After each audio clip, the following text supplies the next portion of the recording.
Well, welcome to the Neubauer Collegium for Culture and Society's Directors Lecture. Today, Professor Ann Case will speak to us on the topic, The Great Divide, Education, Despair, and Death. I am Jonathan Lear and currently serve as Raman Family Director.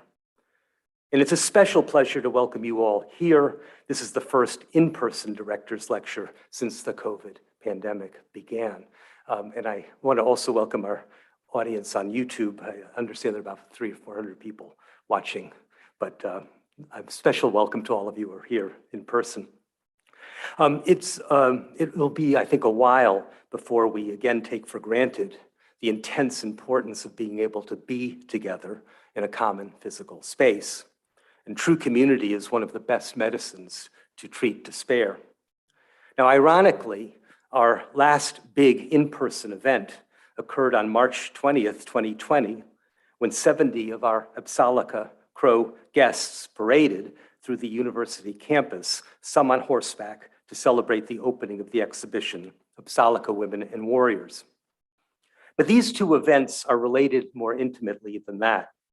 They are linked by the phenomenon of despair and how to overcome it. For indigenous peoples throughout the United States, there were systematic attacks not simply on them, but also on the large-scale social structures that have hitherto offered them the conditions of a meaningful life. Whether conscious or unconscious, there was an active attack on meaningfulness itself, the very structural conditions of meaningful life. Now, although we tend to think of despair primarily in terms of psychological and subjective conditions, it's also true that despair arises when cultural forms that offer hope are attacked and destroyed. Ann Case and the Nobel economist Angus Deaton have written a riveting and heart-rending book, Deaths of Despair and the Future of Capitalism, in which they bring into view, step by step, how another cultural devastation is occurring in our midst and has been for over a generation, though largely escaping our notice. This is a devastation that proceeds along the fault lines of education to those who have not received a college education. Now, I am not going to rehearse Professor Case's argument. She will tell us herself. But I do want to make 2 points. First, Ann Case and Angus Deaton are stunning writers, and indeed, I think, stunning rhetoricians. They know how to persuade. Deaths of Despair reads like a detective novel. I literally couldn't stop reading as they put piece together, piece by piece, the disaster that's happening all around us. And they begin with this enigmatic phenomenon, deaths of despair. Does this category even exist? Why think deaths from drug overdoses, alcoholism, and suicides form a meaningful unity? At the beginning of the book, we do not really know even whether we are starting with a genuine clue. And then, chart by chart, one set of measures superimposed on another, map by map, not only does the reality of this category become visible, so does a horrifying epidemic that not only threatens to destroy ways of life within the US, it threatens the entire fabric of American democratic political life. My own training is in philosophy, a humanities discipline. In reading Deaths of Despair, I was awestruck by the power and penetration of the methods of the social sciences. And that secondly leads me to a philosophical question about the relationship between theoretical and practical reason. And I hope that's a discussion we will have this evening. How can understanding the problem make it more tractable? Part of Case and Deaton's narrative is that we have an entrenched, as they put it, Sheriff of Nottingham structure, taking money from the poor and transferring it to the rich. And how can that be changed when, as one might put it, we have the best Congress money can buy?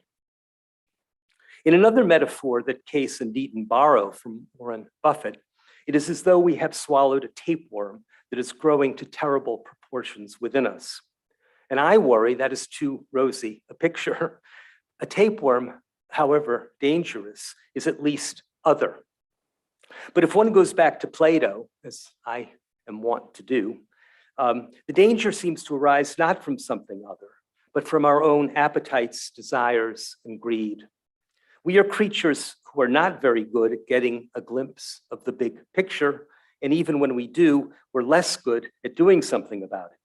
But we're here to see if we can do better than that, as best we can. Now, Ann Case is the Alexander Stewart 1886 Professor of Economics and Public Affairs Emeritus at Princeton University. And among her many honors, she is a recipient of the Kenneth J. Arrow Prize in Health Economics from the International Health Economics Association for her works on the links between economic status and health status in childhood, and the Cosarelli Prize from the National Academy of Sciences for her research on midlife morbidity and mortality. And she's a member of the National Academy of Sciences, the National Academy of Medicine, the American Academy of Arts and Sciences, and the American Philosophical Society. Now, after Ann Case speaks, I have invited our own Kate Baker and Eric Hurst to open a discussion. And Catherine Baker is the Dean of the Harris School of Public Policy and Emmett Dedman Professor. And she's a world expert on the economic analysis of health policy. And Eric Hurst is the Frank P. and Marianne R. Diassi Distinguished Service Professor of Economics and Deputy Director of the Becker-Friedman Institute. And his path-breaking research has included such topics as declining male participation rates, the determinants of US wage growth, and welfare losses to society stemming from various forms of discrimination. I'm very grateful, Kate, Eric, that you're joining us this evening. But now, please join me in welcoming Professor Ann Case, who will speak to us on the topic, The Great Divide, Education, Despair, and Death. Thank you.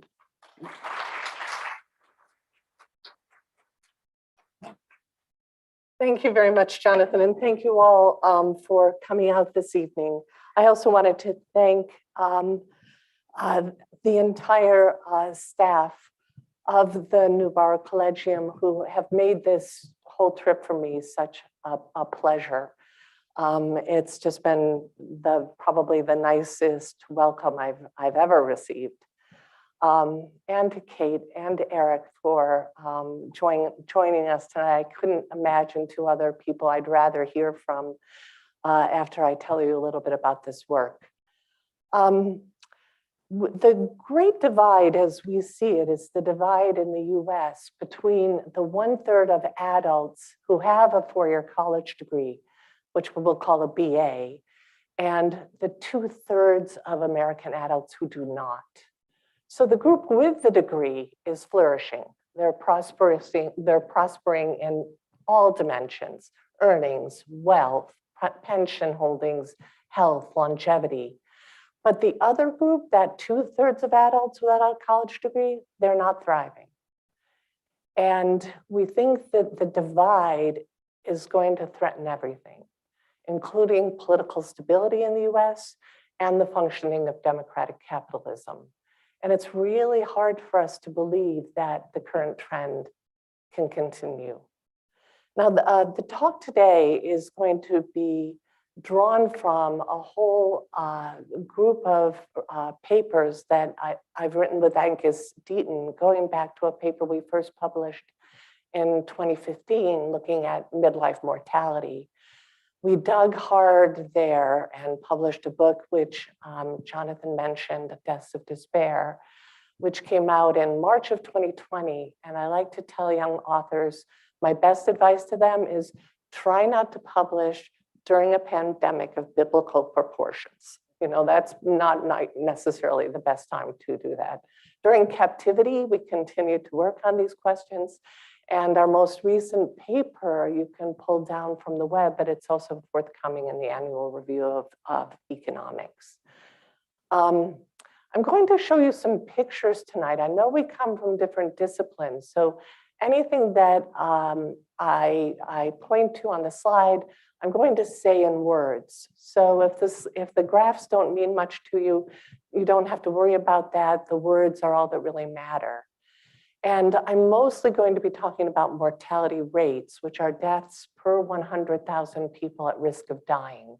So you can think of a mortality rate as just your risk of dying if you're in a particular group in a particular year.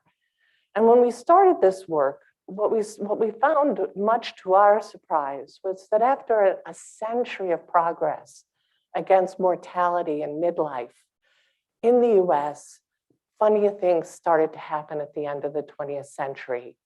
In other countries, in other rich countries and English-speaking countries in midlife, mortality rates were falling at 2% a year in the end of the 20th century and into the 21st century, much as they did in the 20th century. But in the US Hispanics, which are the thick blue line that you're looking at there, their mortality rates fell at 2% a year. They look a lot like the Brits. African Americans, whose rates are higher than any of these groups or countries' mortality rates, but their rates were falling at 2.6% a year, an even faster clip over this entire period. So the group that's really the odd group out here is the red line. Those are US white non-Hispanics, whose mortality stopped falling in the late 1990s and actually started to rise.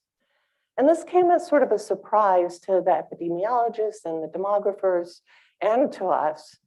And as we looked for the causes of that, it turned out that the three causes that were increasing were deaths from alcoholic liver disease and cirrhosis, from suicide, and from drug overdose. And it wasn't just 45 to 54-year-olds. It turns out if you look at every 5-year age group and you look at their deaths from these three causes put together, what you see is rising mortality or the risk of dying from one of these causes going up and up and up. Now, we tend to bin those together, drugs and alcohol and suicide, in part because it's hard sometimes for a medical examiner or a coroner to know the intent of the person who died. So if you bin them together, you don't have to worry about whether this was intentional or not. It is what it is. It happened. And we bin them together because in a sense, they're all death by one's own hand. And to us, they all seem to suggest a fair amount of despair. So, but everything I tell you about them jointly is also going to turn out to be happening to each one of those causes of death individually. I just showed them jointly because it sort of speeds things along a little bit. So we took those three and we started just calling them deaths of despair as a shorthand. So we didn't have to keep saying alcoholic liver disease and cirrhosis and suicide and drug overdose. But the press picked up on it and it took on kind of a life of its own. If you Google deaths of despair or diseases of despair, which some people started to call them, you get about 500,000 Google hits. So it entered the language, but with some misrepresentations. Some people, some especially headline writers, would talk about white men dying. Well, if you look, and here this is dividing these by education, with people with less than a BA being the solid lines and people with more than a BA being the dotted lines, a BA or more. And what you see is that while women were always less likely to kill themselves in any of these ways, they have kept pace with men in terms of the increase that you see over about a 20-year period. Now, the increase, there was a little bit of an increase for people with a BA or more, but it's dwarfed by what's happening to those without a BA. If you go back far enough in the day, what you see is that women really didn't kill themselves in these ways, but that has changed. Underneath this, and the work that I'll show you are about 70 million death records, which you can pull from the web, from the National Vital Statistics. Any one of us can pull those down. And generally, we are going to divide the education groups into less than a BA or a BA or more, because that's where the data suggests that the break is. So it's not at some college, or it's not at having a high school degree or not. It's really at the 4-degree mark. That's been listed on the death certificate since the 1989 US standard death certificate required it. And most states were compliant with putting it on the death certificates by the early 1990s. So that's where our data is going to start about there. One question for you all, can you find the Great Recession in this picture? Right, which is that was the financial crisis of 2008. And what you see is that these deaths of despair were rising before the Great Recession, during the Great Recession, and after the Great Recession. So when we saw this, that was our first sign that whatever is happening, it's not necessarily about concurrent economic conditions, but possibly something much older. The press also made a big deal about the fact that it was a rural event. Well, yes, it is happening in rural areas. If you look, the rural areas are the red solid line here. Large cities like Chicago and New York are these large central metropolitan statistical areas. The purple here is where I live in Princeton, New Jersey, fringe metropolitan statistical area. They're all going up. So yes, it's happening in rural areas, but it's happening everywhere. And also, just to be specific here, if you take midlife broadly defined as 25 to 64-year-olds, and you look separately at drug deaths, alcohol deaths, suicide deaths, in every state, those mortality rates rose between 2005 and 2019. So this is widespread. This isn't like just one area. I would have like a reporter call me up and say, I really want to cover this story. Tell me where in West Virginia I should go. It's like, why don't you go to Baltimore City? It's closer to where you live. You know, you could just find out what's going on in lots of different places. Now you could argue, well, what's going on here? You know, people who are 45 to 54 in 2019, and all of this is just up till the COVID epidemic, which we'll talk about a little bit later. People who are 45 then are different from people who are 45 in 2000. And that, yes, indeed is true. And for a lot of the work, instead of looking by age group, we find it's more helpful to look by birth cohort. So for people without a BA, if you look at people who were born, this is the risk of dying from the death of despair for the cohort born in 1935, and then everyone born in 1940 or 1945. And you see for those older cohorts, the risk is low, and it isn't increasing much with age. But between 1945 and then the people born in 1950, there's a big jump up, so that at any given age, the risk is higher of dying one of these deaths of despair. And it's climbing birth cohort by birth cohort. So by the time you get to the birth cohort of 1970, when they're in their mid-40s, their risk of dying from a death of despair is more than 3 times what it was for someone born in 1945. Right, so this isn't just a baby boomer thing where once those baby boomers born in the summer of love, you know, once they exit stage right, everything's going to be okay. This goes through the baby boom, through Gen X, through Gen Y, into the millennials. And if you can compare that to people with a bachelor's degree, what you see is that it looks like they live in different universes.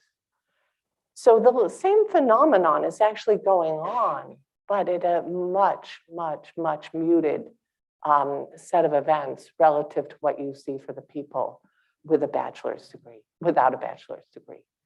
Now, it's more than just mortality. This BA, not the BA divide shows up in the National Health Interview Survey every year, does this large nationally representative sample, and they ask questions about pain. And people's reports of pain for people without a bachelor's degree are going up and up and up year on year on year, not true for people with a BA. The same survey also asks about people having any difficulties with their activities of daily living. And people without a BA report more and more difficulty in socializing with friends. They also report worse health, and through a battery of questions, you can see them being at higher risk every year of severe mental distress. So those things, pain, difficulty socializing with friends, poor mental health, those are all strong correlates of suicide. So we see it not only in the mortality data, but also in the data on morbidity about not being healthy. I am actually not going to show you very many more slides, but I wanted to show you this one, which isn't even one of our own.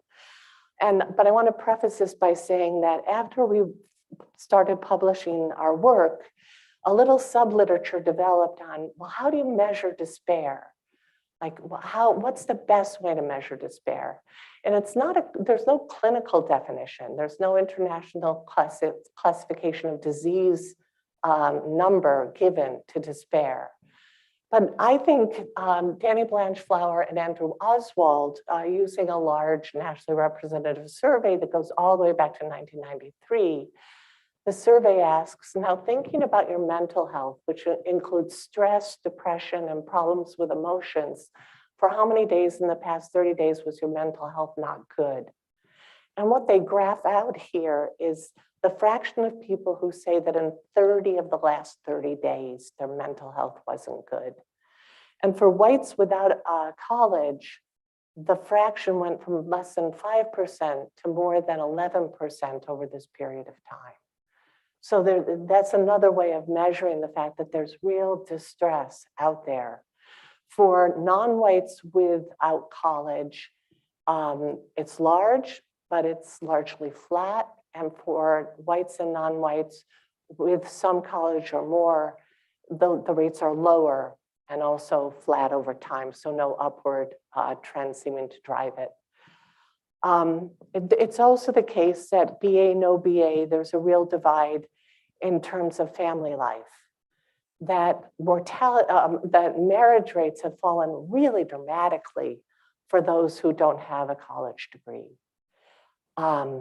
Now, people cohabit, but in the US, unlike in Europe, those cohabitations in the US are fragile. And people cohabit, they may have a child, they break up, they find another partner, there may be another child. And so you have a series of these cohabitations, and your home life then is relatively fragile. It's also the case that church going has declined for everybody, but more so for people without a bachelor's degree. And regardless of what you think about organized religion, it was an incredibly important institution in the US for 250 years. It was a place where you could go for solace. It was a place where you could go for help, for community. And that's gone as well, as in general have other institutions that were important to less skilled people. So I'm going to skip the graph to save time. Now, what do we think is underneath all of this?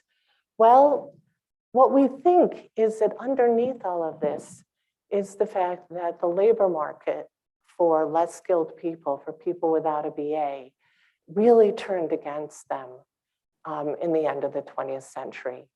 Our friend and colleague, Sarah McClanahan, who was a sociologist at Princeton, who ran the Fragile Families, looking at families and the lower part of the distribution, we would have dinner twice a month or so, and she would tell us, you know, my people don't think they can get married. They don't think until at least one of them has a good job, a job with prospects, that they can get married.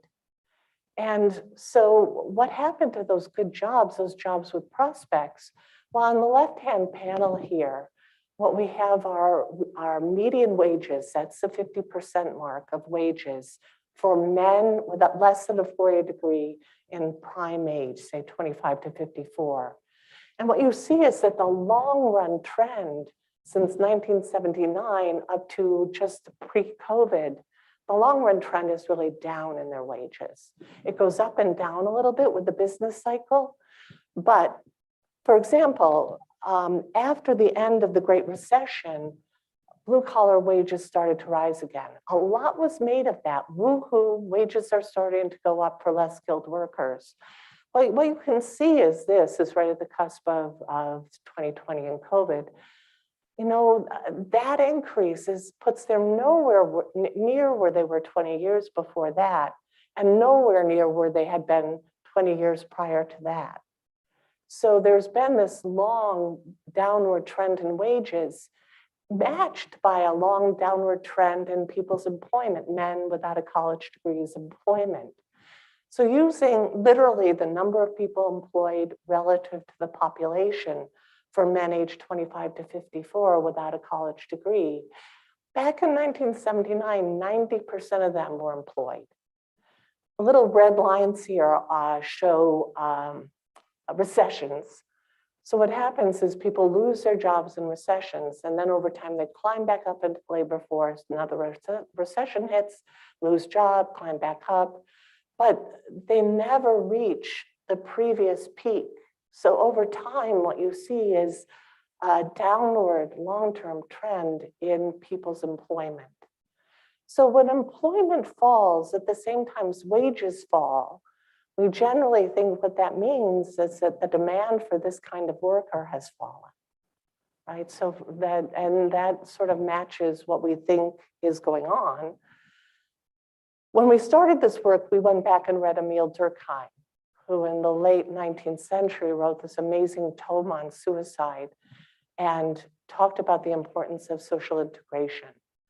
So if people have lost meaning at work, they've lost meaning at home, they've lost meaning in community, that would be a recipe for suicide. Now, what happened to the working class? Partially, there's globalization, there's automation. That's true for other rich countries too, and we didn't see deaths of despair skyrocket there. So what's different about the US? Well, one thing that's rightly gotten a lot of attention are opioids, right? So, but in our book, we argue, looking at the data, that the despair precedes the opioids. Drug and alcohol and suicide deaths had started to rise prior to the arrival of basically heroin in pill form with an FDA label on it, which any doctor with a script could prescribe for you. And they were handing them out like jelly beans. And the crisis became much more horrific because of the prescription opioids being so widespread. But those opioids also had to land on fertile ground. And it's the case that Purdue Pharmaceutical, who made OxyContin, sent their almost team of 1,000 marketers out to areas where they thought that there would be a great amount of demand, where jobs had been lost, where people were less educated, where there was a lot of pain. What else is different about the US? Our healthcare system. We have the most expensive healthcare in the world, but by many metrics, we have the worst health in the rich world. Now, I grew up being told and believing that the US had the best health and the US had the best healthcare system. Well, we haven't had the best health in a very, very long time. In fact, if you asked me, I wouldn't be able to tell you how far back you have to go to find the US having the best health. We argue in our book that life expectancy fell in the US for 3 years, 2014 to 2017, not in spite of what we spend on healthcare, but because of what we spend on healthcare. And it's useful, I think, to do a comparison between what we spend and what other countries spend. So if you take life expectancy at birth, how many years you can be expected to live, against health expenditure per person from 1970, that's going to be the lower left, up to 2015.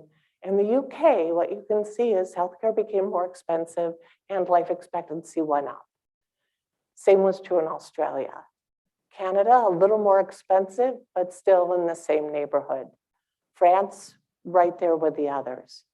Switzerland, which is the next most expensive relative to the US, you can see that they are expensive. They also have fairly high life expectancy. And where does the US fit into this? Well, between 1970 and 1982, we had lower life expectancy and we were more expensive. If you take that to 1990, you could see that we're seriously leaving the herd. And by 2015, we are totally out there on our own. And you can see the beginning of this 3-year decline in life expectancy in the US at that point. We spend on average more than twice what European countries, which might be our comparison group, spend on healthcare. And if we spend $1.05 on healthcare. The Swiss spend the next largest fraction at a little more than 12%. And they live on average 5 years longer than we do. If we not go back to like the average country in Europe, but just the next most expensive, if we went to the Swiss and spent the same fraction of our GDP on healthcare, we would save more than $1 trillion a year. Now, and until recently, $1 trillion a year was a big number, right? That's more than $8,300 a household. And that's just the excess spending. That's not what we spend, but the excess spending. That's waste, that's stuff we don't need, or it's stuff we need, but at prices that are scandalously high. It's half again, just as extra spending is half again as much as what we spend on the military. Now, I had a conversation last week with a good friend of mine who's a labor economist, and he said, well, we're a rich country.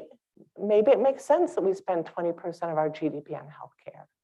You know, like what else are we going to spend it on? But the problem is it's also how we pay for it, which is that money has to come out of somewhere. So it's coming out of wages, or it's coming out of profits, or it's coming out of taxes. To the extent it comes out of taxes, states who have to pay their share of Medicaid, and Medicaid becomes more and more and more expensive, they have fewer and fewer dollars to put into their once great state university systems or to work on infrastructure. To the extent it comes out of wages, let me just give you like a little example here. Suppose a worker is worth a certain amount to me. I'm willing to pay the worker that much money. Well, if I have to pay a large amount for their health insurance, then there's less that I'm willing to pay them in terms of wages. It has to come from somewhere. Now, most people that I've talked to that don't work on this as kind of a trade think that their health care that comes through the healthcare insurance that comes from their employer is a gift. But that gift is being deducted in part or in whole from a paycheck. This is a place where more research needs to be done, and that we hope to do some of that research. There's not, and this is just truth in advertising, there's not a lot of really good empirical work that can nail this down and say that, you know, the decline in wages can exactly be matched by increases in premia. But to the extent that there is work out there, it claims that you can see it if you squint. But I think we can do better than that. Many firms that have to pay their share, which is on average 71% of a $21,000 a year healthcare premium for a family of 4, they just decide to outsource those jobs. So what happens? So I used to work in a hotel as a cleaner. I was part of the hotel family. So over time, what happens is I lose that job working for the hotel. So there's no ladder up when I worked for the Albright cleaning company. At the hotel, if I was good, I might at least be able to be promoted. I might actually be able to make a career of that. Those sorts of jobs, totally gone because they've been outsourced. The premia that the employer pays per worker doesn't really depend very much, just at the margins, on someone's salary. So someone making $300K or somebody making $25K, the employer is paying the same healthcare premia for each of those employees. That is going to make firms make decisions about getting rid of whole sets of workers. Now, when it comes to the minimum wage, labor economists have spent and spilt a lot of ink fighting over an increase in the minimum wage. What will that mean to employment? And it does or it doesn't have an effect on whether low-wage people are employed. But they haven't really spent that much time on this. And this seems like a first-order problem when it comes to being able to hire low-skilled workers. So we think that financing healthcare in this way is just taking a wrecking ball to the low-skilled labor market. All right, that's the end of my rant on healthcare. Now we're going to move to something else that is really important and was really important to us as we were writing the book, which is, why was this happening to whites, this most privileged group in the US, the group in the US with the most education, with the highest incomes, like the group that was the most privileged by far. And we talked to a lot of people, including then President Obama, who gave us very good advice about going back to look at what had happened in the Black community in the 1960s and the 1970s. And in the book, we argue that in some, although not in all respects, what happened to the white working class over this 20-year period mirrors some of what happened to the Black working class in the end of the 1960s and the 1970s, when manufacturing left the cities. That was the point when marriage rates declined. That was the point when out-of-wedlock childbearing went up dramatically. That was the point punctuated by a crack epidemic. Well, the wheel has come around again, and this time it's come for the white working class. What happens? Marriage rates fall through the floor. Out-of-wedlock childbearing skyrockets, punctuated by an opioid epidemic. So obviously, whites do not face the kind of overt or covert discrimination that African Americans face, but we think that there's something here that they have in common. And if you go back and read William Julius Wilson, who talks about inadequate access to job networks and employment, lack of access to quality schools, decreasing availability of suitable marriage partners, lack of exposure to conventional role models, sounds a lot like what's happened in pockets of the white working class. And Herbert Gans, quoted by Wilson, the problem exists mainly because of the large scale and harmful changes in the labor market and the resulting spatial concentration, as well as the isolation of such areas from the more affluent parts of the Black community. So, many of the same arguments that were made about quote unquote Black culture are now being made about white working class culture. And for lack of time, I'm going to spare you my rant on Charles Murray, but just take it to mean that you could take one of his older books, cross out the word Black, and replace it by the words white working class, and he published a new book, right? So it's that now the white males are less industrious than they had been 20, 30, 50 years ago. But remember, wages were falling as employment fell. So the demand for these workers was shifting in. But all of that said, there is no denying that race brought status, right? So this quote of Martin Luther King's that I like a lot, the Southern aristocracy took the world and gave the poor white man Jim Crow, so that when he had no money for food, he ate Jim Crow, a psychological bird that told him that no matter how bad off he was, at least he was a white man better than a Black man. So that is legacy, and the sociologist Andrew Cherlin, in one of his more recent books, writes, whites did not consider their status until the whiteness premium was lessened by legislation. At that late date, the old whiteness-based system had been in place so long as to be invisible to them. And the new equal opportunity laws seemed to white workers like the removal of racial privilege, less like the removal of racial privilege and more like the imposition of reverse discrimination. And the historian Carol Anderson, if you've always been privileged, equality begins to look like oppression.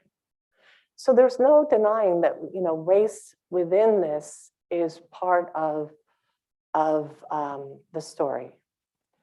The battlefield is a dynamic place. And after we published our first paper, in the Black and Hispanic communities, where deaths from drugs and alcohol had been falling nicely while they had been skyrocketing for whites, after 2013 and the arrival of fentanyl on the streets for Hispanics and for non-Hispanic Blacks, especially drug overdose deaths started to rise.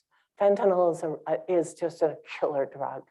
A little bit of it mixed with heroin or cocaine or methamphetamines or put in a capsule and sold as if it were OxyContin is deadly.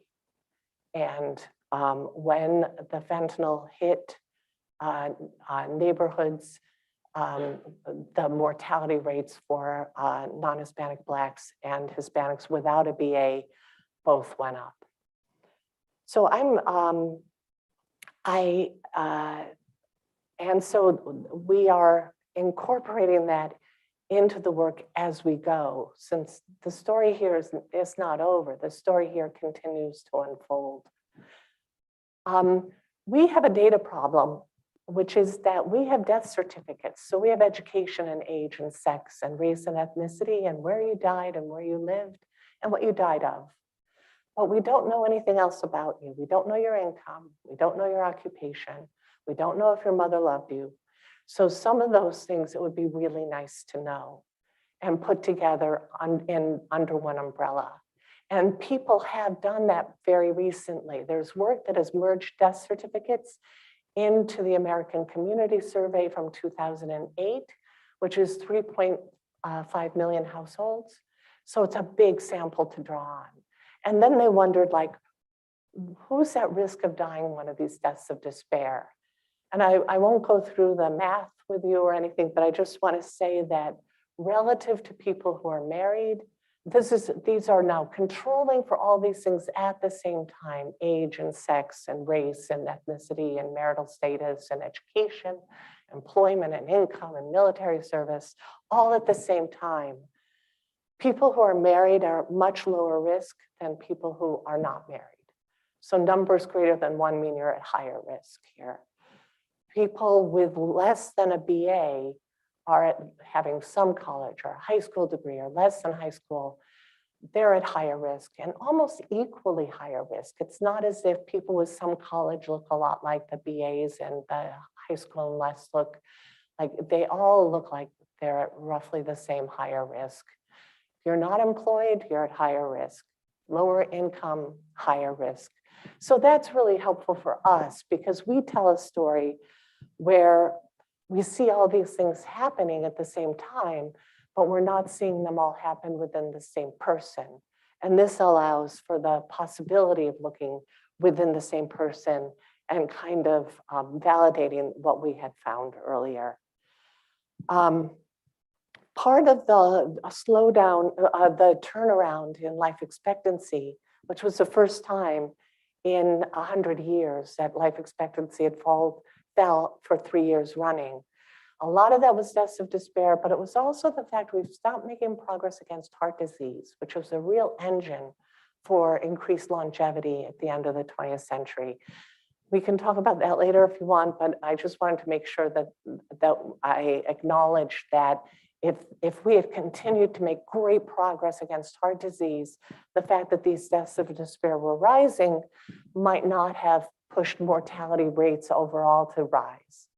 They would have hidden it beneath this great dramatic decline in heart disease mortality, but that's not what happened. I'm going to skip ahead here because I want to talk about the things that we think are most important.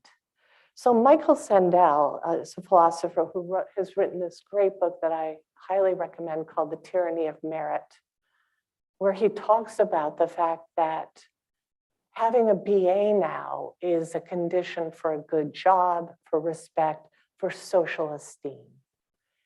And that without a BA, you might as well be walking around with like a round red circle BA with a red line through it. Because on all these dimensions of life, you are excluded. So good jobs have become scarcer. Coal mining and steel work may have been riskier than working in an Amazon fulfillment center. Working in the Amazon fulfillment center might even pay better, but it doesn't bring the same kind of social support, self-respect, and community that you had when you were a coal miner or a steel worker. And that kind of social respect, that kind of self-esteem is incredibly important, and that is being lost. And when that's lost, I think, then you really are at risk for dying from alcoholism or drug overdose or suicide. People with less education, their political influence has declined. Most people think the system is rigged in favor of cosmopolitan educated elite that is benefiting from globalization and technical change. That's us. Yes, we're benefiting, but they think it's coming out of their hides. And you know what? It is. And that's why they think that. The declining labor market is certainly a big part of this story here, because the decline in the labor market has these knock-on effects to family, to community. The opioids, I just want to say one last thing about opioids before we move on, which is, if you look through history, when were the worst opioid crises? They were at times when there was an enormous amount of social disarray. So the end of the Qing dynasty, which is the time of the Opium Wars in China, time of great disarray there. The US South after the Civil War, when the world had been turned upside down, there was a very serious opium crisis in the US South at that time. So you think that like the opioid crisis hits in places where it's ripe for it to happen, that we think despair is a precondition for that. Two-class society, I think we are moving to a two-class society. It turns out federal judges are taken to resorts and injected with just a little bit of economics. So they're taught about efficiency, right? And that efficiency is the thing that matters, without any kind of balancing here with the fact that distributional issues might count as well. There's a lot less attention paid right now to monopoly and monopsony. You see hospitals merge and merge and merge. And instead of that lowering prices because of synergies, the data show that then prices increase in those hospitals. More important than that, our wars are fought by enlisted people without a college degree. So the officers will probably have a college degree, but not the rest of the ranks. So that makes wars more likely and more prolonged. And that really is a violation of democratic equality. It's more serious, I think, than income inequality. So, and capitalism has been less constrained by social norms. So if this is, and I have about 5 more minutes and then I'm gonna turn it over. Well, this is democracy. If 2/3 of the public think things are not going well, why don't we vote those guys out of office? Well, it turns out in the 1970s, the Democratic Party decided it wanted to be a party of educated elites and minorities. So this white working class that we're talking about sees educated elites and minorities as people who are definitely opposed to their interests. And they hold them responsible for a lot of what happened to them. So like, if you think about President Clinton on a panel with Bill Gates and Amartya Sen in the year 2000, announcing the permanent trade status of China, this is going to make both countries more prosperous. We are lucky to be living in such a time. And in this very good book, George Packer, the new book, Last Best Hope, writes, you can almost date the election of Donald Trump to that moment. So I think that my friends who had been in the administration when NAFTA was passed, the North American Free Trade Agreement, they knew the jobs were going to be lost, but thought it would be a good time for upskilling. Well, just upskill. Well, the jobs were lost and the upskilling didn't take place. And with the WTO, a lot of the jobs got lost again. I'll just end with this then, which is what is happening to our politics. if you look at the Republican vote share in presidential elections by state, each one of these dots is a state. And these are elections from the mid-70s, Ford versus Carter, for those of you old enough to remember, and down through the election of 2020. And you map that against adult life expectancy at age 25. What you can see is that back in the day, there was a positive relationship between life expectancy and voting Republican. So the Republicans were, the vote share was highest in places where life expectancy and adulthood, how many more years after age 25 was higher. That begins to break down.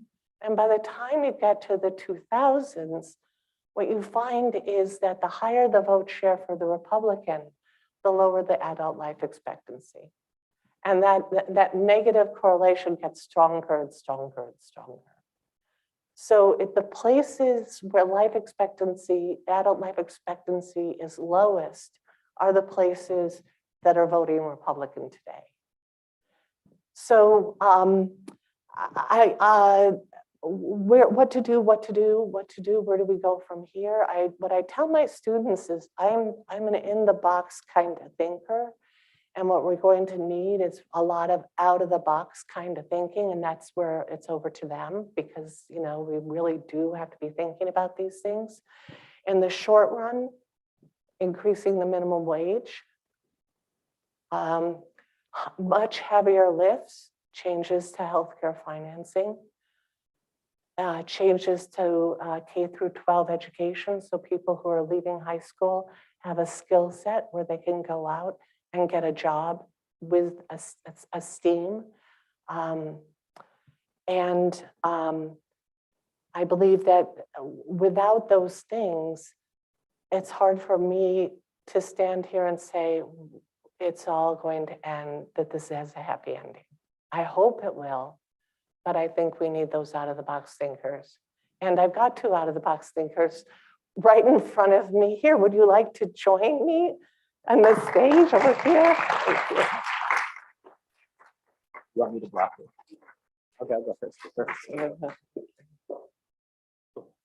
Thank you so much. And that was Oh, I'm in the middle. I forgot. I'm in the middle. I forgot. really wonderful. I had a plan and I missed it. So now Kate and Eric will open a discussion. Kate, why don't you begin? Is that okay with you? Sure, we'll fix it all. Good, excellent. That's what I'm hoping you would do. How, by 6:30, do you think? Plenty of time for dinner. Okay. Sure. Now, you've laid out such a powerful case for the challenges that are felt very disproportionately across the population. And I have to admit that I was kind of hoping that you would end by telling us what we do about all of this, which is clearly not an easy fix, so I like to think that we would have done it. But I want to start by understanding better what you think the underlying causal connections are. Is it, you focused such important attention on white non-BA holding populations and the very sharp reversal in trends we've seen for them. Would education fix it? If we could find a way to invest in education for this group, is it education driving this, or is that a proxy for lots of other things that are going on? It's a really good question. And you can imagine we grapple with this a lot. And it's not as if we think everyone should go to college. That is certainly not the answer.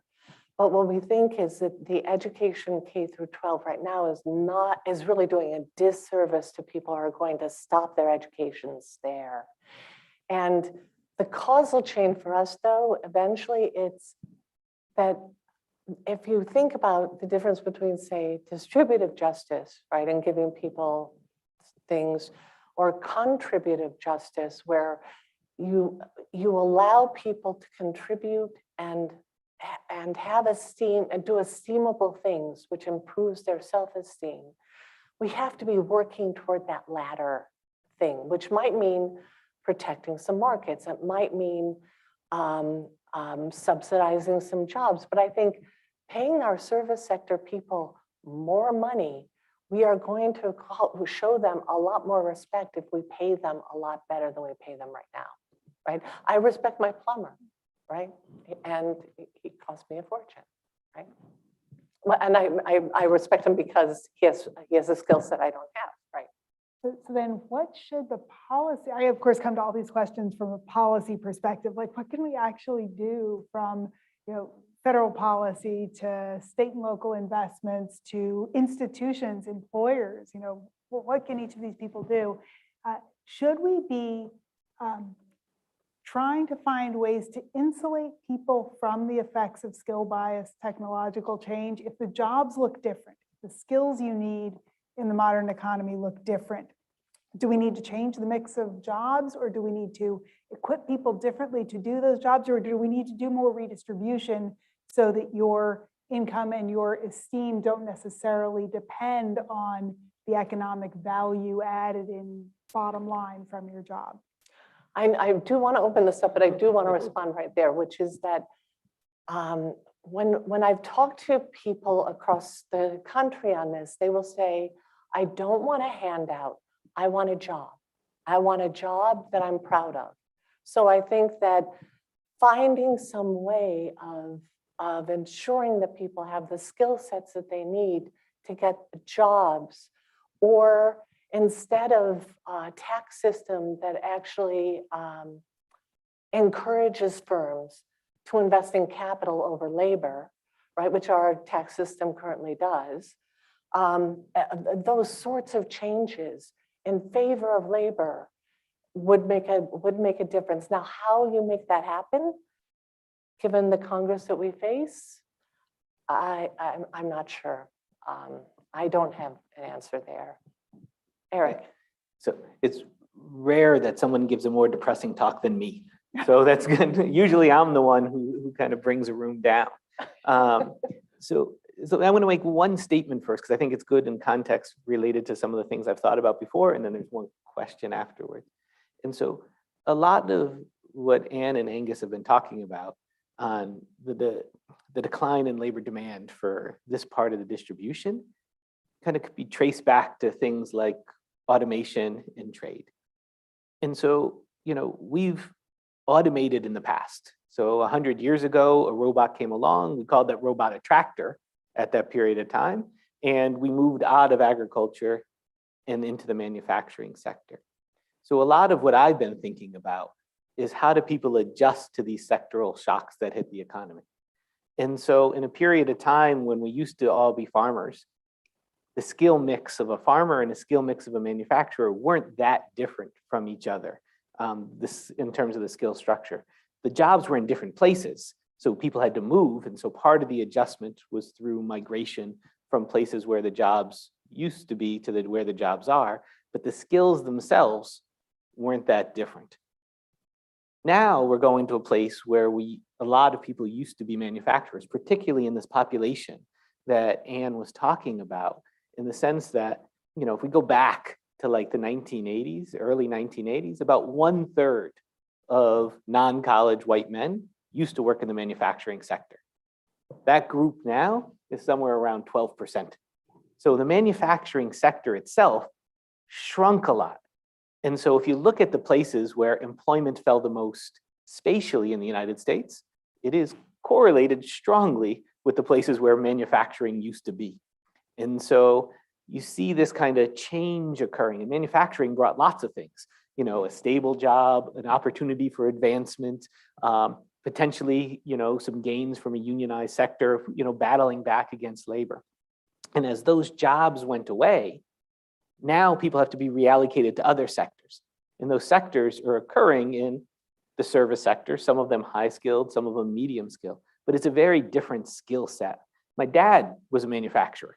And if he was displaced and had to move into another sector today, like, in the service, I'm not sure that would have been an easy transition for him from the, kind of the manufacturing skills he had relative to some of the more non-cognitive types of skills that you would need in that. And so when we're thinking about how we adjust to these types of shocks, we got to think about what is it, the friction that's preventing people from moving to these types of jobs. And so when I start thinking about, policies for that, like Anne, you want things that are going to kind of create work and promote work and also match the skills to the jobs that are available today. And that's a lot harder in this environment than it might have been 50 years ago or 70 years ago when, again, a robot came along. Again, the robot's name was a tractor, but still transformed an industry and displaced a lot of workers. And so with me, then I've been thinking now, and this is why I want to get Anne's thoughts and Kate's thought on a little bit, is, you know, if the skills that are occurring in, so when you talk to manufacturers now, they say, I can't find a worker. And what they mean by that is they can't find a worker with the skills that they are looking for at this moment. And so how do we think about, you know, if the firms themselves started providing some of the training that they need? And so what some of our, you know, Europe counterparts do is have a lot of apprentice programs within the manufacturing sector. And so when you start thinking about that, okay, now suppose I was a manufacturer today and I wanted to train some workers and apprentice them so they could work. Well, then Anne's going to come along and steal them. And as a result, because I'm going to pay the training costs and she could get the benefits. And so how do we create an equilibrium of where we have these types of apprentice systems as a way to do that? And so I wanted to, have you thought a little bit about ways we could promote the firms themselves to provide some of these types of training opportunities for the jobs that they're looking for? I think you're dead on that that's what we need to do. And in some high schools, some in Chicago actually, and some in New Jersey are doing just that, that they're matching employers to kids in high school who will spend part of the day learning something on the job at the employers, right? So who pays for that kind of training, right? That's what it's going to come down to. And the employer doesn't want to get stuck paying for it and watching the guy walk away or the gal walk away. So you need to create an equilibrium. That's why, Yes. so for me, like a tax subsidy for apprenticeships, Yes. or, you know, rethinking the public education system in some sense, you know, and maybe having some opportunities of vocational training. I mean, we moved away. You know, I went to, I grew up in upstate New York in a town where very few people went to college. And there was a large vocational training program at that time in the mid 80s that seems to have abated somewhat today. And so I start wondering, I don't know if you've thought a little bit about, should we be rethinking the public education system a little bit to kind of, does everybody really need to know, you know, trigonometry as opposed to creating some other types of skills? And how do we think about that? And how does it work, you know, matching people to potential training programs?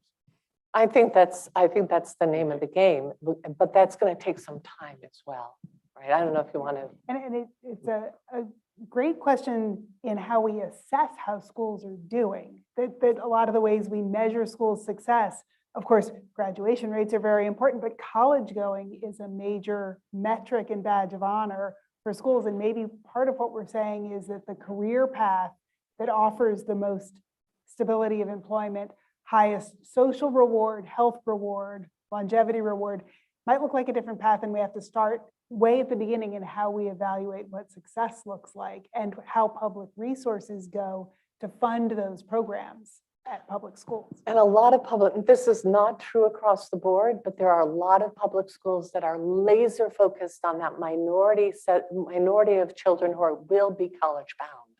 And the rest of them, oh, well, good luck to you. And so I think this is where, but that's a heavy lift, right? That's not going to be easy. And there's a potentially ugly other side of the coin to that in thinking about limiting people's, having limited expectations and visions for people's future. I can imagine not wanting to deliver a message, don't worry about college. Mm-hmm. You don't worry about college. You worry about college, you not so much. That you can see there's a real challenge there for how we think about the quality of opportunity while also presenting the kinds of opportunities to do things that are likely to lead to success for any given student's skills, preferences, trajectory. Yeah, no, that's true. But I think that if we held that other track in greater esteem, then there's less. And the US, it will always be the place of second chances. It always has been. I think it always will. So I could start out as a plumber, and if someday I decide I want to go on to college, I can. Nobody's going to say, no, I'm sorry, you already took that track. That's just not part of the American way. Can I ask, I wanted to ask Kate a question because I hammered fair. the healthcare system pretty hard. And I wondered if you had a reaction to that, since Kate is an expert in health policy. And she might think I was a bit too critical or not. Well, that is a very fair question. And I think you raised the crucial point that we're spending so much more on healthcare than our equally developed OECD trading partners and clearly not getting our money's worth.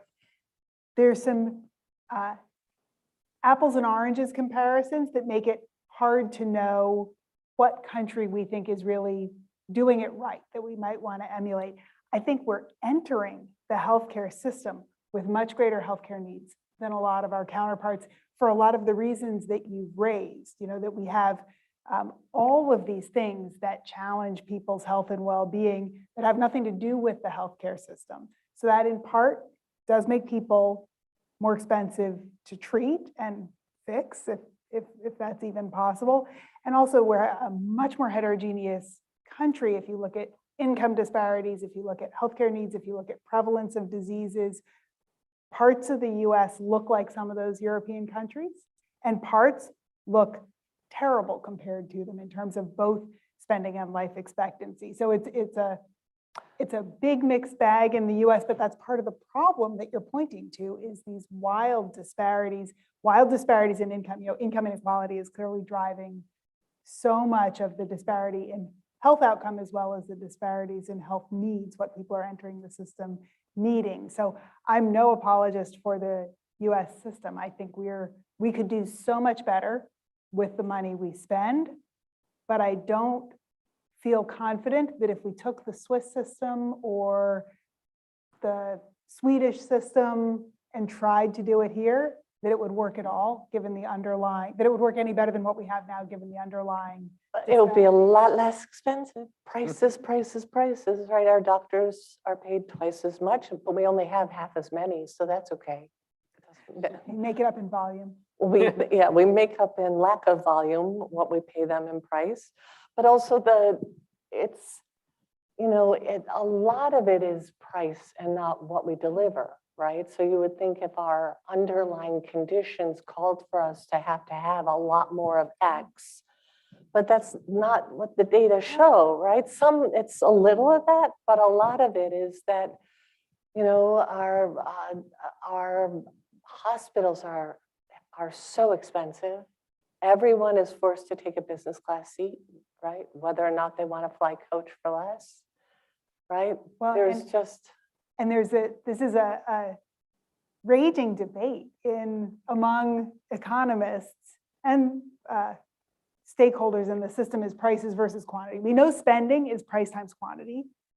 You would think it would be pretty easy to tell if you compare us to other countries, how much is price and how much is quantity. We know we spend way more and that we're not living longer, better, healthier lives. We're clearly not getting our money's worth. How much is price and how much is quantity? To do that decomposition, I should pause and say, of course, the best pithy answer that you just cannot fight against is our dearly departed and intellectually towering giant Uwe Reinhardt from Princeton said, it's the price is stupid. Well, there's something to that. But the pushback, the challenge is to break it down into prices versus quantity. You have to be able to measure quantity. You could say, okay, how many nights in the hospital do we have and how many dollars do we spend per night in the hospital? How many doctor's office visits? What's the cost per doctor's office visit? But a night in the hospital in the US looks very different from a night in the hospital in other countries. And partly I think your analogy of a business class seat is a great one. You're not just paying more for the same seat. You're paying more for a whole bunch of things, from more, bigger armrests and more space to that, bowl of nuts and the extra glasses of water and all of the things that you may not actually value and you wish you didn't have to spend the money for. So I think it's harder to know how much of it is prices, because I think we're also buying deluxe. We're buying intensive care. A night in the hospital has many more tests associated with it and many more personnel hours and a lot more going on. And I don't think that all that stuff that's going on is good for our health. And in some cases, it's even a negative effect on our health. Looking at the opioids, for example. So I think the price and quantity are awfully tangled up, and surely some of it is prices, but I think more of it is quantity than you might at first think if you don't realize all the intensity that goes into each of those encounters. But I do believe it's sucking the life out of the low-wage labor market. I totally agree. And I think the evidence on the wage fringe trade-off is even stronger. It seems to me very likely that the extra dollar that an employee's health insurance plan costs, whether that's producing any health or not, whether it's valued by the employee or not, comes straight out of employees' wages, except for low-income workers, where it comes out of their jobs because they Yeah. can't lower their wages anymore. Yeah. So I think that trade-off is incredibly stark, and I think the fact that the health insurance premium, because of the regulatory environment and all sorts of tax preferences, looks largely the same for a high-income worker and a low-income worker. Think about somebody earning $30,000 a year where a family health insurance plan is $20,000. Is that the choice that family would want to make for how their income is being allocated?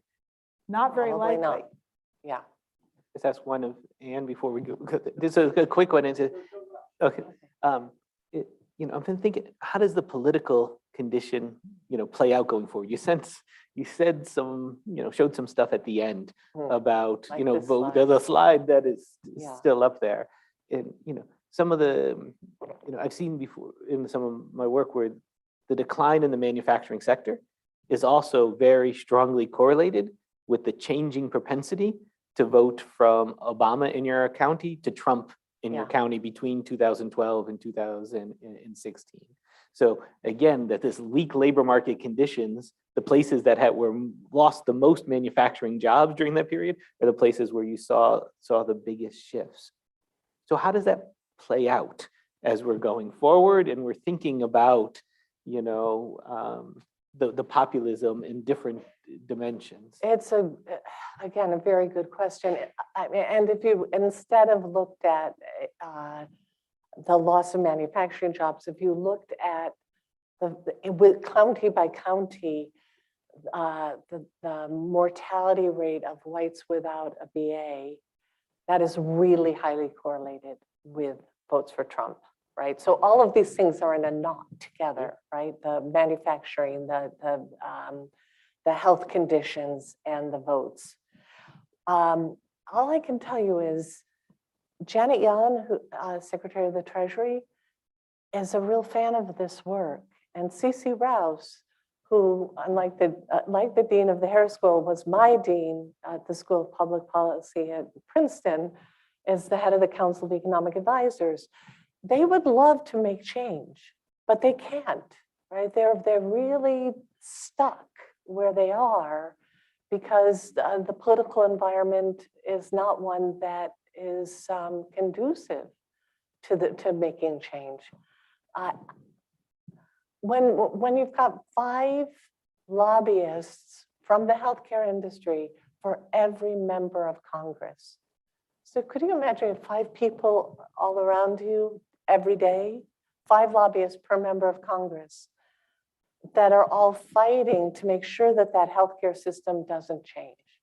They're there when the first COVID laws are being passed, making sure that there's nothing that says that we can't raise our prices at various points in time, right? They're there making sure that and they're so powerful now because they're so big and so strong now. How do we fight that? I don't know. I think we were talking earlier, Jonathan and I think something's going to have to break very badly for real change to take place. I just hope that very badly isn't terribly badly, because I don't know how we work our way out of where we are right now. On that cheerful note, should we open it?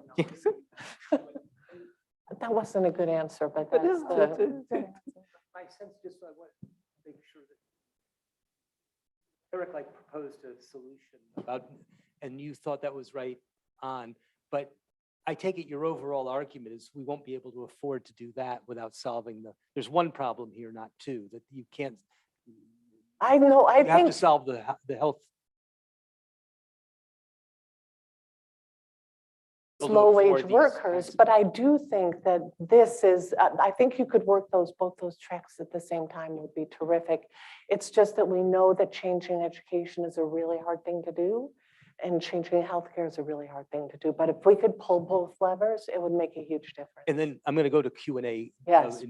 right now, but let me just get the last question I want to ask you. So do you think, I mean, one of the things I was wondering as I listened to you and I read your work, if you, I mean, here's something I think that you think, and I want to see a yes or no answer. It's like that if you could increase wages and increase the sort of living standards of people, meaningfulness would solve for itself. If you give people the material resources, you can count on them to form the structures of meaningfulness. Or do you- If it comes through work. Yeah. I actually am a big believer that everybody wants to think that they contributed, Yeah. right? And so as long as, and I do believe in higher wages for everyone in the service sectors. I think I should have to pay people a lot more. And I think that the level of respect that we show to people is highly correlated to what we pay them. Mhm. So I think that if one way to get ourselves out of this is to ensure that people are paid very well for what they do, and that they will, the meaningfulness. I actually also think things like becoming addicted to QAnon or other things that are happening in the economy, if people had good, meaningful work, I don't think they'd find that they had time for QAnon anymore. So I think a lot of those problems would probably go away. But that's, of course, just a guess. Eric? Hard to implement in some of that. So things like the minimum wage, which solves some of those problems, has one consequence, which is firms don't want to pay those wages. And at some point, we're going to, start seeing that, what I worry about with some of those things is that firms start even automating some of these jobs away more. It's hard potentially to automate a plumber away, but in terms of, think about a cashier at a grocery store or a fast food establishment. And if the wages go up too much, the next thing you know, which we currently do, we're scanning all our own stuff at the grocery store, Right. we're ordering from kiosks. So this tension that when we start imposing policies, there's going to be an incentive effect on the firms to potentially make things worse and actually amplify things. So how do you balance off our policy goals, which we think could be very helpful, with the incentives that firms are going to have to undo those through the margins of adjustments they have? And that becomes hard. And so that's why I think we need to get the firms involved somehow in the process, as opposed to imposing something externally. To put another layer on that, does there have to be some public policy focused on redistribution tied to work involved there, in the sense that if you want to pay people much more for the work they're doing, it sounds like in some cases that's going to be more than their marginal product, more than the revenue they generate for the firm. So where does that money come from? And does that then rely on some public policy that has some redistribution through something like an earned income tax credit? If you think that it has to reflect the social value created by meaningful work and the status that comes with that shared sense of contribution, we need to get public dollars in there. And where does that come from? Value-added tax, which is a possibility. All the European countries have one. And it would be one way to ensure that very wealthy people pay more taxes because they do consume things, and the value-added tax would ensure that some of the money comes through that and then redistribute it through the labor market. That's a possibility. The other thing is if, for example, healthcare wasn't so expensive, there'd be a lot of money to spend on things like these programs. So I think if we got the balance better than spending $1.05 on healthcare, that would also free up money to spend on these things. Can I ask one more question? Please, yeah, then we'll go to the question. Oh, then I promise I'll shut up. No, we definitely will. Maybe. So you talked about the improvements that we'd seen attributable to treating heart disease. Yeah. And that's medicine, healthcare, Well, and behavior. and why do you think that That's that is? behavior. Mhm. Yeah, why did that change? Yeah. That is a fabulous question, and we don't know the answer, but we made amazing progress against heart disease for two reasons, we think. One was antihypertensives that were dirt cheap, and it was easy to get people to take them. And we got people to stop smoking. And those two things together, amazing progress that was mostly good for men because women didn't die of heart disease at the same rate men did. So men's mortality rates dropped like a stone. But throughout the US, state by state, starting in about 2012, that progress flatlined. And we don't know why. So it's easy to say, oh, it's obesity, right? But the truth is obesity rates were going through the ceiling and heart disease mortality was falling like a stone. So you could say it's obesity, but it doesn't actually match the data very well. So you could say it's, well, maybe people stop taking their antihypertensives. That might be part of it. But the real truth is we don't have a good answer to that yet, but it would be a shame if we stopped making progress in that domain. Yeah. Let's go to Q&A and Dr. Meltzer. Right over there. Really enjoyed your talk, and I'm extremely sympathetic to almost every. And I say that because I want to question the underlying facts a little bit. I don't know myself how to answer this question. That people who are less educated have had dramatically worse outcomes over this period could be explained either by sort of the phenomenon you seem to talk about, which is less opportunity for those people in a disadvantaged environment for them. It could also be explained by different people entering that category. And we know Absolutely. that over time, college graduation rates have increased dramatically. They've increased more for whites than for blacks. About the same, they've about the increased same. but the fraction of people remaining who are not college educated for whites is a relatively smaller fraction. And if you hypothesize that some underlying vulnerability, and you could call it opportunity, you could call it ability, you can call it whatever you want, but the bottom line is there's some group of people at the bottom of the social opportunity spectrum. Those people are much more likely to have bad outcomes in a whole variety of ways. That group sort of sits there at the bottom of the access group. And over time, as college graduations rise, that group becomes enriched with that. It feels to me like that could generate the types of statistics that you're describing. And the question is, do we know whether that is the fact or not? How can we tell? And then, how then do we answer people when we try to push an agenda like this, understanding that alternative hypothesis? So could I just answer one part, in fact, part of that? Yeah. That it's relatively flat Yeah. for most cohorts entering from the mid 80s through the recent 5 years or so. Yeah. I just comment Hold on on, that? yeah. Just one Yeah. this is very important because we're looking at mortality rates. A lot of In a semicolon, there's a lot of the same patterns that Yes, those cohorts that were absolutely. coming through on those cohort pictures. You saw that in lots of other things. And so this selection apart, which I think is a real thing in many environments, we've been blessed as social scientists to have that selection be very muted Yeah. in this last few things. Now, it's very depressing. Why hasn't college education rates or bachelor's degree rates Bachelor degree. for almost 20 years worth of cohorts remained relatively flat?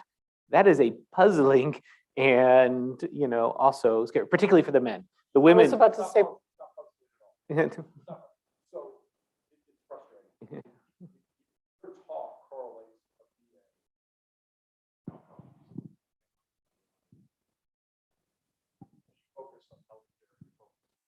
not healthcare, but yeah, yeah.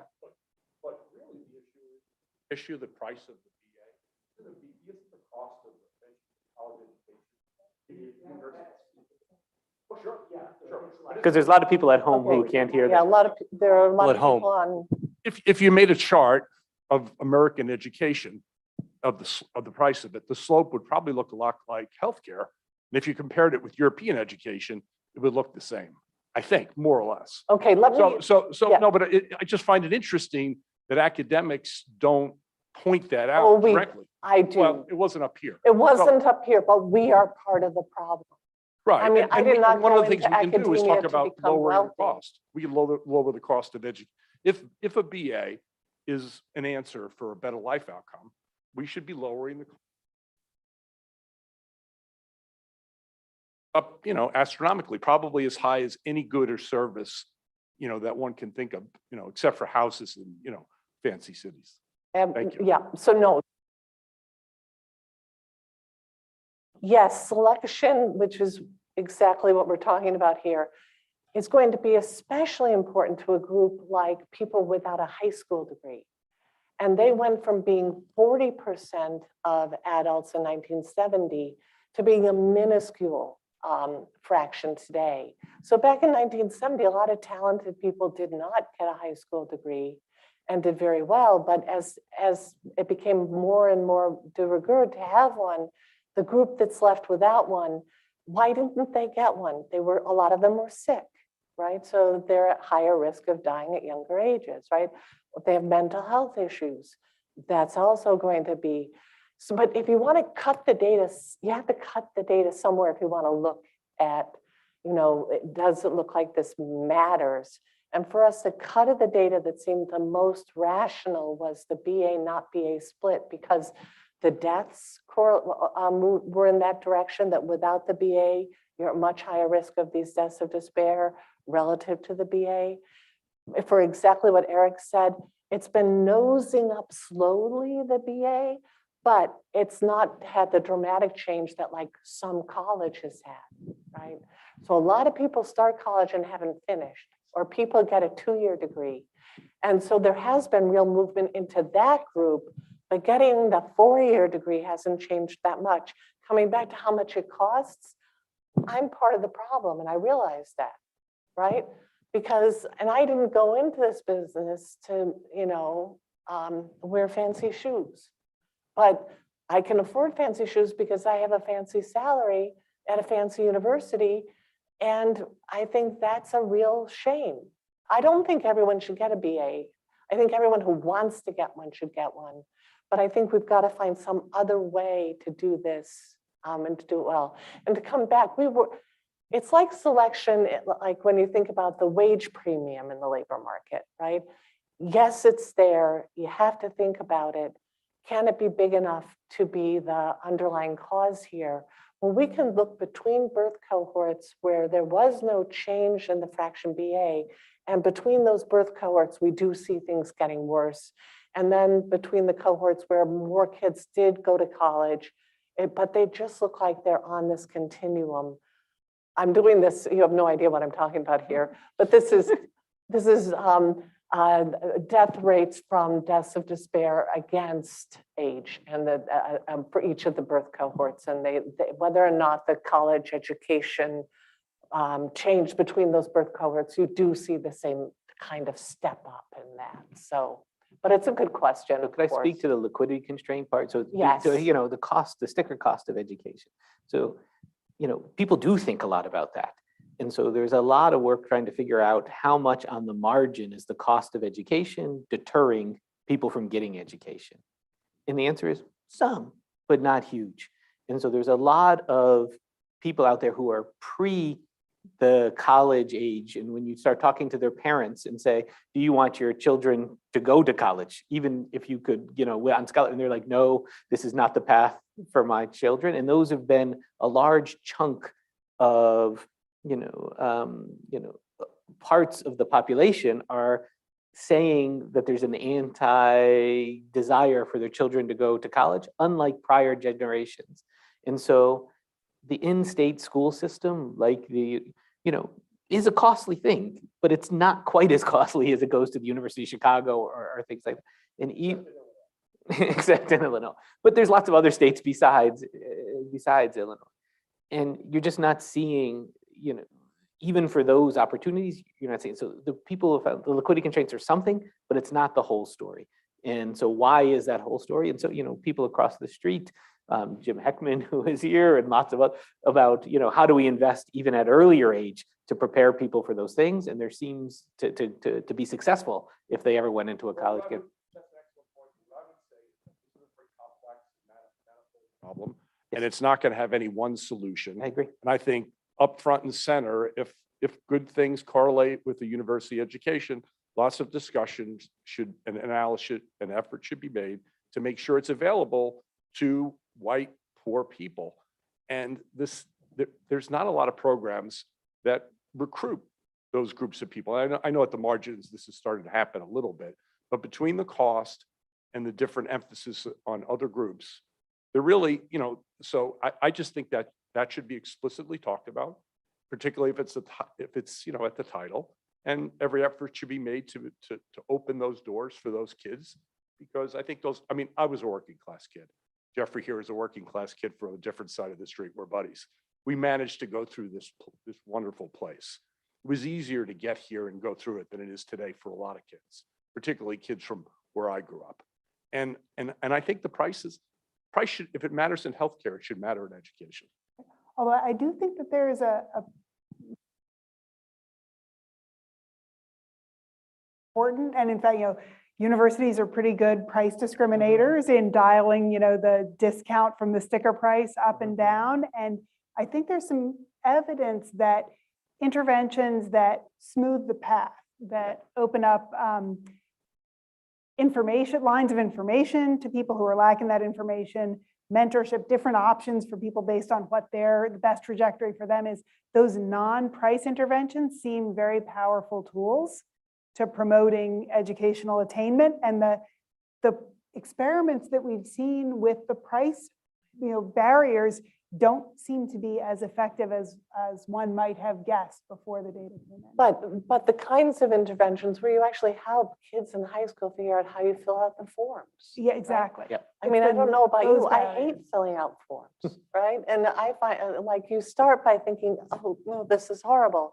So if somebody helped you fill out the forms, then the next steps don't seem so bad. Also, the Pew people had a recent survey that showed a majority of Republicans think that college education is not good for the country. A majority. I could give you a reference later if you want. You could email me and I'll send you a link to the Pew survey. But I think one of Anne's points is that's a way to break the data, but it's really the opportunity for jobs. Yeah. And so what did we do to create skills for people to go to jobs? And college is one path for some jobs, but there are other paths where skills are not being developed. And I think we could also be working on that margin as well. Great. That's a question. I have a question for you. With over the rise of the debt thing, do you have any data on that to show us that the increase of people taking credit, with the credit cards or other things, increases despair at all? I mean, it's a good question.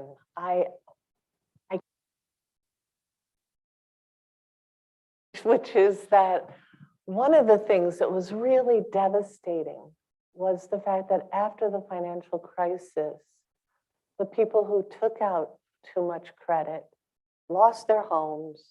A lot of them declared bankruptcy, which puts them, on some horrible trajectory. Whereas the people who made this happen, no one went to jail, right? People got their bonuses on Wall Street, and they just kept on keeping on. And I think that a lot of people at that point lost faith in our system of capitalism. And so I think that a non-trivial fraction of people did. And you can understand why. They feel like, whoa, I lost my house, but the guy who actually was selling these derivatives, he got an extra bonus this year? Like, how does this work? I thought we were in this together, but apparently we're not.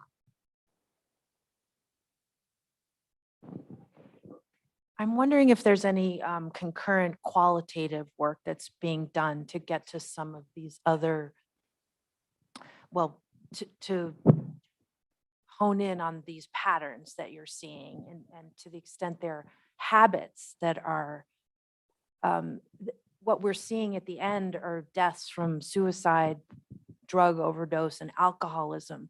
Are there other possibilities in that behavior beginning or worsening over time that is not necessarily only related to work?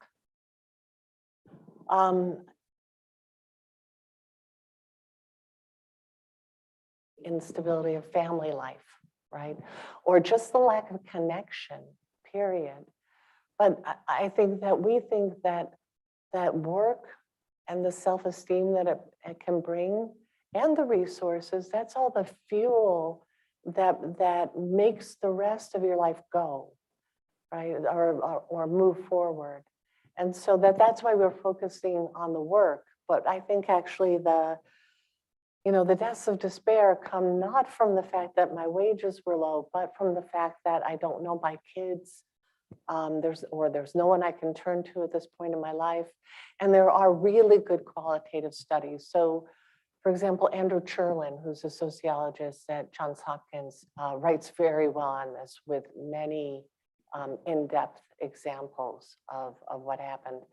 Bob Putnam, in his gosh, he writes so many books. It may not be his latest book. It may be the penultimate book. Our children? Our Children. Goes into a lot of the qualitative things. And let me just say, so I don't forget, when you think about those birth cohorts, by the time you get to the 1970s, those people had parents who were parents like in, let me see if I can get this right, 45. So the later the birth cohort, the more likely it is that they had a parent who had a substance abuse problem, or they had a parent who committed suicide, right? Or they had a parent who was just incredibly depressed and didn't actually end up killing themselves, but the environment was poor. So you think that, like, what are we doing to this next generation, to the Heckman kids, right? What are we doing to them when the instability in their home lives is what it is and their connection is what it is? It's kind of something to ponder. Well, thank you.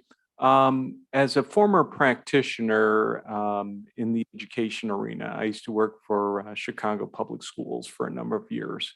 And of the many things that I managed and administered down there, one of them was to tackle the issues of Title IX.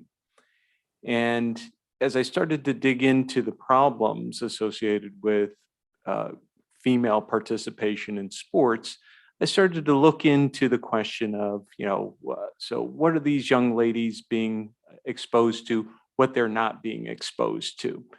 And I hit upon this idea or the factor of physical education. And in the public schools, physical education is not what it used to be.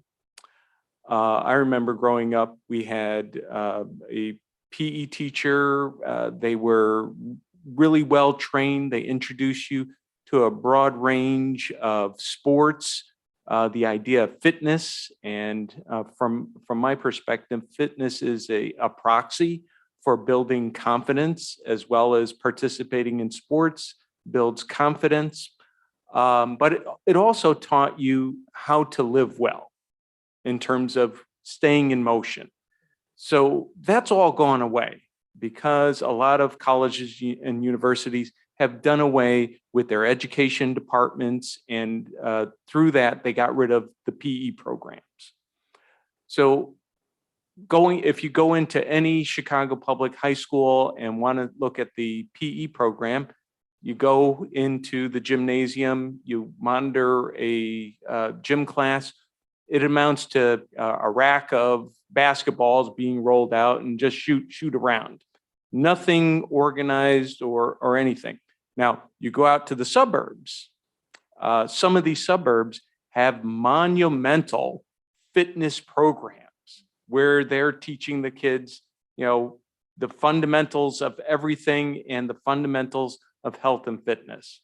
This seems to me, if we want to talk about health disparities, to be the crux of the problem, because our kids, especially in these types of communities, are not taught the fundamentals of health and fitness.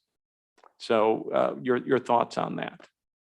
I think it's a really important observation. And I think it just, my first thought is that it also just shows that the quality of schools are so different in the inner cities than they would be in the plush suburbs. I think that instilling in children from a very early age the sense of self and fitness and I can do is really important. I'm not sure how that translates to, but it probably has a connection to substance uses, you know, alcohol and drugs, and mental health, since being physically active, we know is very good for people's mental health. So all of those things subtract from someone's ability to do well. I don't know if either of you guys. No, it sounds Yeah. very good. You know, this is just one other thing of, you know, the physical education is one part of it, but it's all types of extracurriculars that get scaled back, that can have those same type of investments in, you know, community as well as the health that the physical education gives.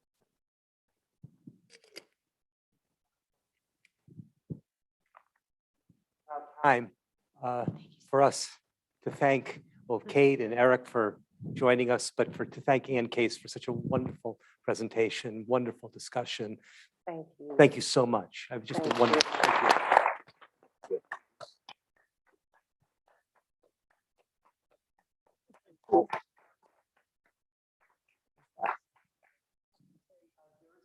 Outside, come join us right upstairs. Thank you. Oh, thank